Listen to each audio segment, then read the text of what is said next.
전체 인류 가운데 단 한 사람의 다른 생각을 가지고 있다고 해서 그 사람에게 침묵을 강요하는 일은 옳지 않다. 이것은 어떤 한 사람이 자기와 생각이 다르다고 나머지 사람 전부에게 침묵을 강요하는 일만큼이나 용납할 수 없는 일이다. 어떤 의견이 본인에게는 모를까 다른 사람한테는 아무 의미가 없고, 따라서 그 억압이 그저 사적으로 한정된 침해일 뿐이라고 할지라도 그 억압을 받는 사람이 많고 적음에 따라 이야기는 달라질 수 있다. 그러나 어떤 생각을 억압한다는 것이 심각한 문제가 되는 가장 큰 이유는 그런 행위가 현 세대뿐만 아니라 미래 인류 세대까지도 그 의견에 찬성하는 사람은 물론이고 반대하는 사람에게까지 강도질을 하는 것과 같은 악을 저지르는 셈이 되기 때문이다. 만일 그 의견이 옳다면 그러한 행위는 잘못을 드러내고 진리를 찾을 기회를 박탈하는 것이다. 설령 잘못된 것이라고 하더라도 그 의견을 억압하는 건 틀린 의견과 옳은 의견을 대비시킴으로써 진리를 더 생생하고 명확하게 드러낼 수 있는 대단히 소중한 기회를 놓치는 결과를 낳는다. 이런 이유에서 사람들이 자유롭게 자기 의견을 가지고 또 그 의견을 자유롭게 표현할 수 있지 않으면 안 된다. 그러나 다른 사람들이 옳지 못한 행동을 하도록 하는데 직접적인 영향을 끼칠 수 있는 상황이라면 의견의 자유도 무제한적으로 허용될 수는 없다. 어떤 종류의 행동이든 정당한 이유 없이 다른 사람에게 해를 끼치는 건 강압적인 통제를 받을 수 있으며 사안이 심각하다면 반드시 통제해야 한다. 나아가 필요하다면 사회 전체가 적극적으로 간섭해야 한다. 미래 자유론에는 자유의 기본 원칙이 잘 드러나 있다. 자유의 첫 번째 원칙은 모든 사람은 각자 최대한의 자유를 누릴 수 있어야 한다는 것이다. 누구나 자유롭게 자신의 의견을 가질 수 있고 자유롭게 자신의 의견을 표현할 수 있어야 한다. 그리고 옳은 의견뿐만 아니라 잘못된 의견일지라도 표현의 자유를 억압해서는 안 된다. 왜냐하면 두 의견 모두 진리를 명확하게 드러내는 데 도움을 주기 때문이다. 자유의 두 번째 원칙은 개인의 자유가 다른 사람에게 해를 끼칠 때는 제한될 수 있다는 것이다. 따라서 사회는 한 개인이 타인에게 위해를 가하면 표현의 자유를 통제할 수 있고, 그런 행위를 한 개인은 사회적 법적 처벌을 감수해야 한다. 전통적으로 동양에서는 자연을 상의와 화해의 대상으로 여겼다.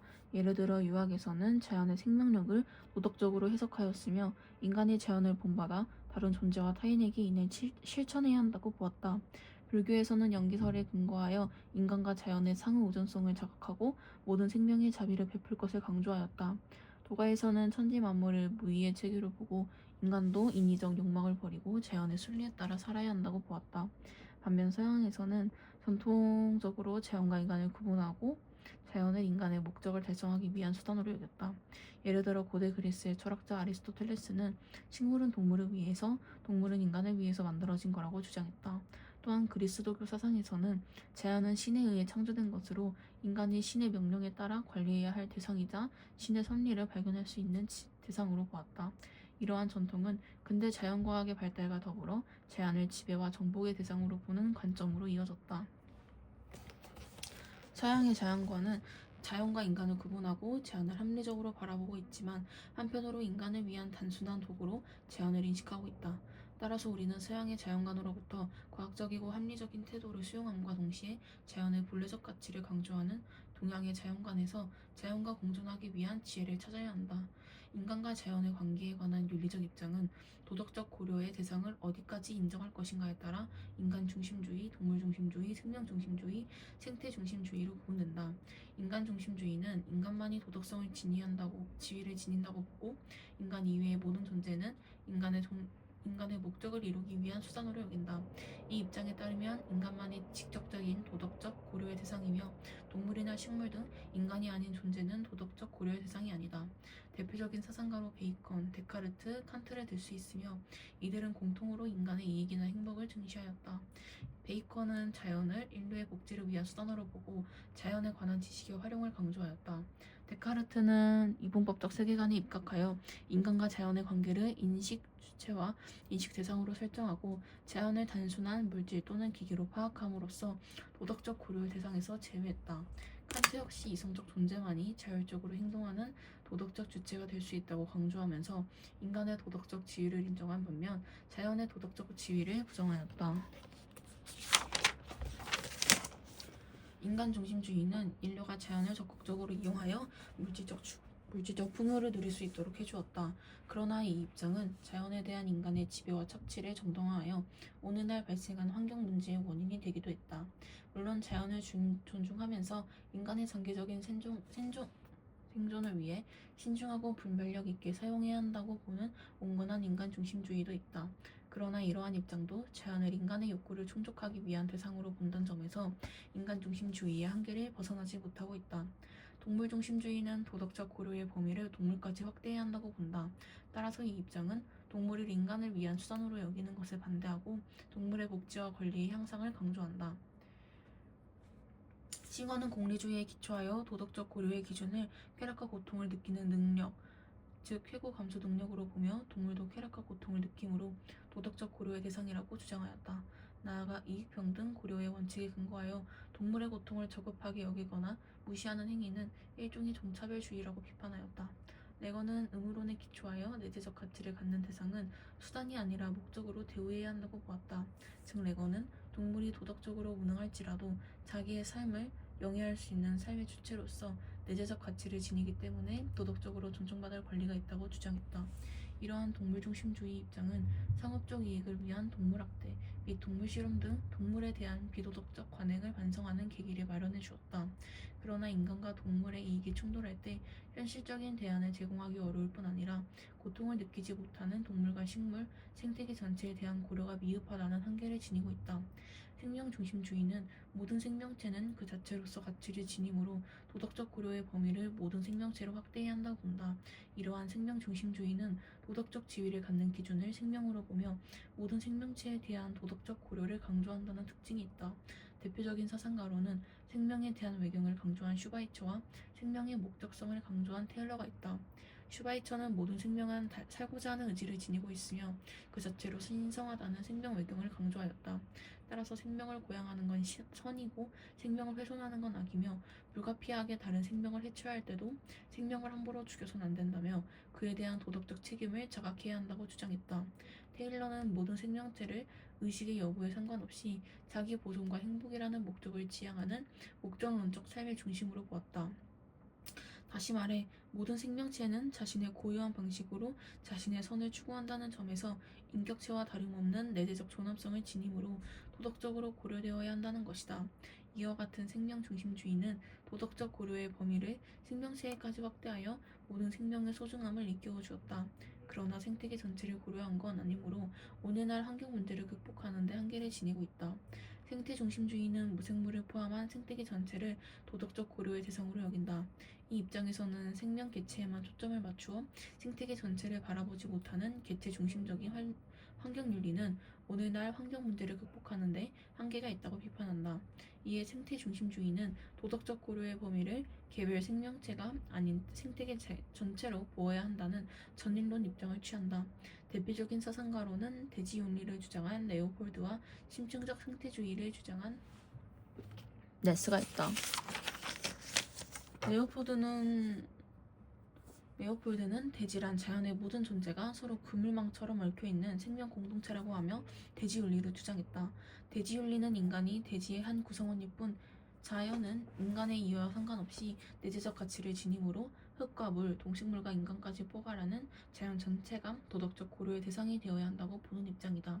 한편 네스는 인류의 건강과 풍요를 위해 환경오염과 자원고갈 등의 문제 해결에만 관심을 가지는 걸 비판하고 세계관과 생활 양식 자체를 생태 중심적으로 바꾸는 심층적 생태주의를 주장하였다. 이를 위해 자신을 자연과의 상호 연관 속에 존재하는 것으로 이해하는 큰 자아 실현과 모든 생명체를 상호 연결된 전체의 평등한 구성원으로 보는 생명 중심적 평등을 제시하였다. 이러한 생태 중심주의의 주장은 환경 문제를 해결하기 위해 생태계 전체에 대한 포괄적 시각이 필요함을 일깨워 주었다. 그러나 생태계 전체의 이익을 위한다는 명분으로 개별 생명체를 희생시키는 환경 파시즘으로 흐를 수 있기 때문에 생태계의 가치를 실현하는데 인간의 개입을 허용하지 않기 때문에 환경 보존을 위한 구체적 방안을 제시하기 어렵다는 한계를 지니고 있다. 오늘날 지구촌 곳곳에서는 다양한 환경 문제가 발생하고 있다. 이러한 환경 문제에 대한 윤리적 쟁점에는 기후정의 문제, 미래 세대에 대한 책임 문제, 생태 지속 가능성 문제가 있다. 기후정의란 기후변화에 따른 불평등을 해소함으로써 실현되는 정의로 기후변화 문제를 형평성의 관점에서 바라본다.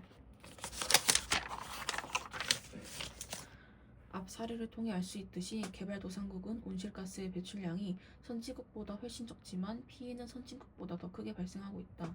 기후정의는 이러한 불평등한 상황 속에서 정의로운 해결 방안을 모색하기 위해 등장한 거다. 기후변화에 따른 불평등을 해결하고 기후정의를 실현하기 위해서 어떻게 해야 할까? 먼저 선진국들이 기후변화에 따라 피해를 본 나라들의 적극적인 보상과 지원을 해야 한다. 왜냐하면 기후변화에 직접적인 영향을 미치는 온실가스의 75%가 선진국에서 배출되고 있고 기후변화에 따른 자연재해는 대부분 온실가스 배출량이 적은 개발도상국에서 발생하고 있기 때문이다. 정의의 관점에서 선진국은 개발도상국에 책임 있는 자세를 지녀야 한다. 또한 각 국가는 온실가스 배출량을 줄이기 위해 노력해야 한다. 선진국은 물론 개발도상국도 산업 구조를 생태 친화적으로 바꿔 나감으로써 기후변화의 근본 원인인 온실가스의 배출량을 줄여나가야 한다. 더불어 각 국가는 탄소 배출권 거래 제도를 통해 각 국가의 할당된 온실가스 배출 감축량 의무를 성실하게 이행해 나가야 한다. 환경 문제에 대한 또 다른 윤리적 쟁점으로 미래 세대에 대한 책임 문제가 있다. 환경 문제는 미래 세대의 생존 및 삶의 질 문제와 직결되어 있다. 기후변화, 자원 고갈, 환경 오염이 지속되면 후손은 깨끗한 환경에서 자유롭고 풍요롭게 건강하게 살아갈 수 없을 거다. 미래 세대도 현 세대와 다름없이 인간답게 살아가려면 비옥한 토양, 신선한 물과 공기, 에너지 등이 필요하다. 이에 현 세대는 미래 세대의 생존 및 삶의 질 문제에 관심을 기울여야 한다. 요나스는 인류가 존재해야 한다는 당위적 요청을 근거로 인류 존속에 관한 현 세대의 책임을 강조하였다. 그에 따르면 우리의 책임은 1차적으로 미래 세대의 존재를 보장하는 것이며 2차적으로는 그들의 삶의 질을 배려하는 것이다. 그는 이러한 책임의 원칙을 다음과 같은 정한 명령으로 표현하였다. 너의 행위의 효과가 지상에서의 진정한 인간적 삶의 지속과 조화를 할 수 있도록 행위해라. 너의 행위의 효과가 인간 생명의 미래의 가능성에 관해 파괴적이지 않도록 행위해라. 요나스는 이러한 원칙에 따라 현 세대가 지녀야 할 덕목으로 두려움, 겸손, 검소, 절제 등을 제시했다. 인류 존속을 위해 현 세대의 잘못으로 미래 세대가 생존할 수 없을지 모른다는 사실에 대한 두려움을 갖고 겸손한 태도를 지니며 검소한 생활과 절제하는 소비 습관을 길러야 한다는 것이다. 개발과 보존의 딜레마, 즉 자연개발과 자연보존 중 어느 것이 우선인가에 대한 논의도 환경 문제에 관한 윤리적 쟁점 중 하나다. 개발론자는 자연이 도구적 가치를 지니며 개발에 따른 환경 문제는 경제 성장과 기술 발달로 해결해 갈 수 있다는 점에 근거해서 자연 개발을 강조한다. 반면 보존론자는 자연이 내재적 가치를 지닌다는 점과 자연을 보존하는 것이 장기적으로는 큰 이익이라는 점에서 자연 보존을 강조한다. 두 입장 중 어느 한쪽을 선택하기 쉽지 않지만 이러한 딜레마를 해결하기 위해서는 생태 지속 가능성을 고려해야 한다. 이러한 인식을 바탕으로 제시된 개념이 환경적으로 건전하고 지속 가능한 발전이다. 이것은 미래 세대가 그들의 필요를 충족할 수 있는 범위에서 현 세대의 필요를 충족하는 개발 방식이다. 즉 생태 지속 가능성의 범위에서 환경 개발을 추구함으로써 인간과 자연이 공존하며 개발과 보존을 양자택일이 아니라 조화롭게 균형의 관점에서 바라보자는 것이다.